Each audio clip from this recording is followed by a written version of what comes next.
Beijing condemns newly reimposed COVID-19 travel requirements for Chinese travelers. Chinese officials met with WHO on Tuesday to discuss evolution of virus that has hampered economy. China's foreign ministry labeled travel entry curbs imposed by countries including Canada as simply unreasonable, saying they lack scientific basis. The comments came ahead of a briefing on Tuesday by Chinese scientists to the World Health Organization, which hoped for a detailed discussion on the evolution of the virus. China's abrupt U-turn on COVID-19 controls on December 7, as well as the accuracy of its case and mortality data, have come under increasing scrutiny at home and abroad. We are willing to improve communication with the world, Foreign Ministry spokesperson Mao Ning told reporters in Beijing. But, we are firmly opposed to attempts to manipulate the epidemic prevention and control measures for political purposes, and will take corresponding measures in different situations according to the principle of reciprocity. Australia, Canada, the United States, France, and others will require COVID tests on travelers from China, while Belgium said it would test wastewater from planes for new variants. The European Union said on Tuesday that member states agreed on a coordinated approach to the changing COVID-19 situation, adding that included implications for increased travel from China. EU Health Chief Stella Kyriakides said the committee worked on targeted measures, including pre-departure testing for travelers from China, stepped-up wastewater monitoring and increased domestic surveillance. Hospitals vary in rate of severe illness. China's shift away from a zero-COVID policy that had been championed by President Xi Jinping followed protests that had marked the strongest show of public defiance during his decade in power and had coincided with the economy's slowest growth in nearly half a century. As the virus spreads unchecked, funeral parlors have reported a spike in demand for their services, and international health experts predict at least 1 million deaths in China this year. China reported 3 new COVID-19 deaths for Monday, taking its official death toll since the pandemic began to 5,253. On Tuesday, the People's Daily, the Communist Party's official newspaper, cited Chinese experts as saying the illness caused by the virus was relatively mild for most people. Severe and critical illnesses account for 3% to 4% of infected patients currently admitted to designated hospitals in Beijing, Tong Ziyawai, vice president of the Beijing Chaoyang Hospital, told the newspaper.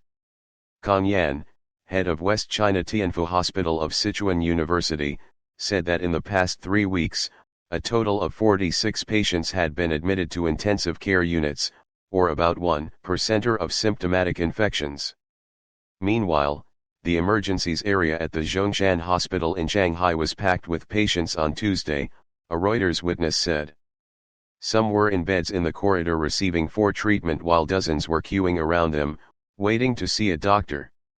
It was unclear how many were there with COVID-19. WHO hopes for transparency. The World Health Organization has urged Chinese health officials to regularly share specific and real-time information on the outbreak. The WHO had invited Chinese scientists to present detailed data on viral sequencing at a technical advisory group meeting on Tuesday. It has also asked China to share data on hospitalizations, deaths, and vaccinations. Ahead of the meeting scheduled for Tuesday afternoon Geneva time, a WHO spokesperson said that a detailed discussion was expected about circulating variants in China, and globally, with Chinese scientists expected to make a presentation. 2 leading scientists and members of the committee gathering on Tuesday said they would seek a more realistic picture of the situation in China. They did not comment further on the private meeting after it ended.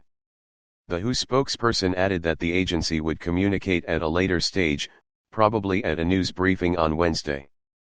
But some experts doubted that China would be very forthright. "I don't think China will be very sincere in disclosing information," said Alfred Wu, associate professor at the Lee Kuan Yew School of Public Policy at National University of Singapore. "They would rather just keep it to themselves, or they would say nothing happened, nothing is new. My own sense is that we could assume that there is nothing new, but the problem is China's transparency issue is always there." China last month announced it would stop requiring inbound travelers to go into quarantine from January 8, but it will still demand a pre-departure test. Busy Lunar New Year approaches. As Chinese workers and shoppers fall ill, concerns mount about near-term growth prospects in the world's second-largest economy, causing volatility in global financial markets. A bushfire of infections in China in coming months is likely to hurt its economy this year and drag global growth lower, said the head of the International Monetary Fund, Kristalina Georgieva. China is entering the most dangerous weeks of the pandemic, warned capital economics analysts. Mobility data suggested that economic activity was depressed nationwide and would likely remain so until infections subside, they added. Expectations are higher for the big Lunar New Year holiday, late this month, when some experts predict infections will have peaked in many places. Growth prospects in the world's second-largest economy, causing volatility in global financial markets. A bushfire of infections in China in coming months is likely to hurt its economy this year and drag global growth lower, said the head of the International Monetary Fund, Kristalina Georgieva. China is entering the most dangerous weeks of the pandemic, warned capital economics analysts. Mobility data suggested that economic activity was depressed nationwide and would likely remain so until infections subside, they added.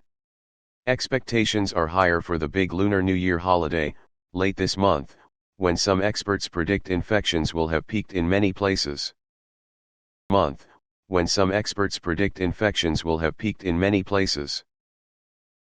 Subscribe our YouTube channel and click our bell icon for new videos.